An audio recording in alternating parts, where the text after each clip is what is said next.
I have used each of these beginner strategies to scale my portfolio to 10 doors in a matter of 3 months. And most importantly, I have been able to acquire these 3 properties, 10 doors, with little to no money down.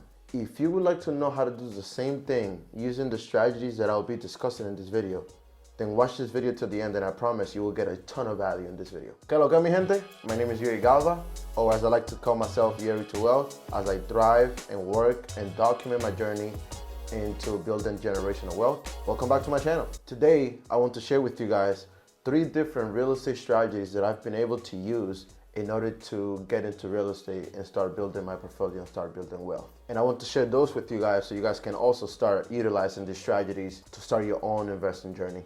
And of course, if you are here, do not forget to like and subscribe, and also hit that notifications bell so you can be notified when my next video drops. But without further ado, let's jump right into it.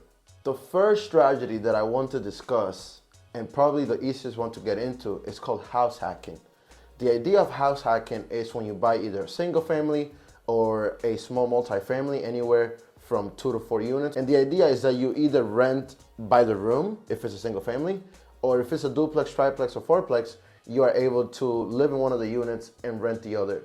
Being able to do this would allow you to either live for free, make money while you're living for free, or reduce your living expense.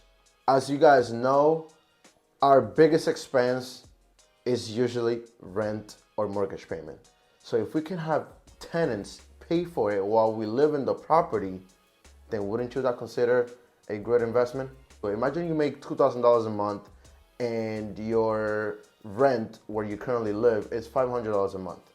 What if you can have an investment that would allow you to keep saving that $500 instead of paying it towards rent? Wouldn't that be amazing? That would be an extra $500 that you could be saving a month. So house hacking is definitely a great strategy to get into, and definitely a great opportunity to buy real estate, buy asset without using a lot of your own money. And I'll explain how. So there are 2 big misconceptions that people have. One of them is that you typically need 20% to buy a house or an investment property. And in reality, that is not true at all. You can actually start using an FHA loan that would allow you to put down as little as 3.5%. 3.5% down. So imagine a house is worth $100K. You're able to buy a house with only $3,500. Of course, there's other things that you got to take into account, like have decent credit score. You need to have some kind of job employment. There's different ways to go about that, but typically money is usually the problem for most people. So if you're able to save up 3.5%, that's even better. Another great thing about using an FHA loan is that you can take advantage of down payment assistance. Many states throughout the United States actually offer down payment assistance. Here in Rhode Island, they actually offer multiple down payment assistance that you as a first-time home buyer can take advantage of, that might cover either all of your purchase price plus closing costs, or it could cover majority of your purchase price plus closing costs. So these are programs that are there to help first-time home buyers become homeowners. I've dropped a link to the down payment assistance in different states. Take a look at it. I promise it'll be worth it. Now to summarize it, I was able to use this strategy, house hacking, to buy a multifamily where I used an FHA loan, 3.5% down, and I also used a down payment assistance. There's a video coming up on that, so stay tuned to that. Now the second strategy that I want to talk to you guys about is called BRRRR. No, I'm just joking. It's actually called the Burr Model, or the BRRRR strategy. It's an acronym for buying a property, usually a distressed property that you can add value to it by rehabbing it. And the second step into the BRRRR acronym is rehabbing it. So you gotta rehab the property, then you gotta rent it out for market value, then you refinance it. And when you refinance is when you kind of know whether if it was a good deal or not. And then the last step is just to repeat the same process. Everything starts with the first step, right? Buying. You have to buy at the right price, and you are looking for something that is usually distressed, that needs some love. For your first time, I would usually recommend to try to get something that needs cosmetic updates. Not you don't want to deal with a lot of foundation issues and stuff like that when you're first starting out. But if you just need to fix stuff like a property that just needs work on the kitchen, the bathroom, floor, painting, stuff like that, that's usually what you want to get into for your first deal. And as I mentioned, the second step is rehab. This is when you actually rehab, and you want to stay away from like big ticket items like foundation, structural issues and stuff like that, because for that you want to be a little bit more experienced to deal with that. Third thing is to rent it out, and you want to rent it out for market value, of course. To make your money is when you refinance. So typically the rule of thumb is that you want to be as close as you can to the 75% rule. So when you refinance, the bank is going to go to your house and reappraise your house to see how much it's worth after you put so much rehab into it. So this is what we call forced appreciation, right? You bought a property that's distressed, you rehabbed it, you forced appreciation, you forced the value of the property to go up by rehabbing it. And the bank sees that, they're gonna come in, run some comps, and realize that you've actually increased the value of this property. So imagine you buy a house for like 50K and the rehab is only worth about 25K. So once you rehab it, you're all in for about 75K, and does an appraisal on the property, and then it comes back to be 100K.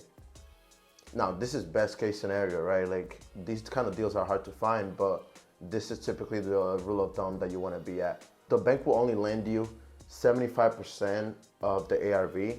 This is what they call 75% loan to value. With that 75%, you should be able to either pay back your first loan, whether you used hard money or 20% conventional loan. This is an idea that it is beginner friendly, but it can get really messy really quickly. And because of that, I recommend that if you ever want to do a BRRRR, do it with an investor, someone that has already done it. Maybe you can partner with that person where you actually hustle to find the property that's distressed for the right price, and the investor can come in with the money. This strategy is awesome, and if you want to learn more about it, I actually recommend you read this book. It's the BRRRR book by David Green. Finally, the last strategy that I want to talk to you guys about is called wholesaling. What I like about wholesaling is that you literally don't need any money to get started. As a matter of fact, you can actually just hop on your car, drive around your neighborhood, take note of different properties that you see that look distressed. You can actually find great information by going to the county's records and finding out information about who owns that property. Once you find out who owns that property, you can either reach out to that person through Facebook, different social media platforms, and they also have different like skip tracing applications like PropStream that you can use in order to actually trace their number, give them a call and see if they would be willing to sell. I like this strategy, like I said, because like you literally don't need any money. All you need is your hustle and your grind, and you're willing to actually succeed. With that being said, once you actually find a property and you actually negotiate with the seller that they want to sell it for X amount of number, let's say that number is $50,000. If they decide to sell the house for $50,000, you can actually have an assignment of contract that states that either you or someone else will be buying this property. And once you get it on the contract, you can then do your homework on finding a buyer that will buy the right to the contract for a fee. So typically, like if you have the property on the contract for $50,000, you can actually just sell that contract to a buyer for $60,000 and you make the difference. It's pretty cool, right? This strategy would allow you to build up some capital so you can then go back and actually maybe do a BRRRR with your own money, or a house hack, or whatever any other strategies you want to use. With that being said, I actually have done all of these different strategies. I actually have a video on wholesaling, how I made 13K in 2 weeks. So if this is something that you're interested about, check my description section. I put a link to the video there as well. If you made it this far in the video, thank you for sticking with me. I really appreciate y'all rocking with me. Please do me a favor. Leave any comments below if you plan on using any of these strategies to actually start your real estate investment journey. I think 2023 is going to be an amazing year where there's going to be a lot of opportunities. So I'm hoping that each of you can take advantage of these strategies, do a little bit more research on it, and reach out through my social media. I'm always willing to get on a call with people, answer any questions. But with that being said, as always, like, subscribe. I'll see you guys on the next one.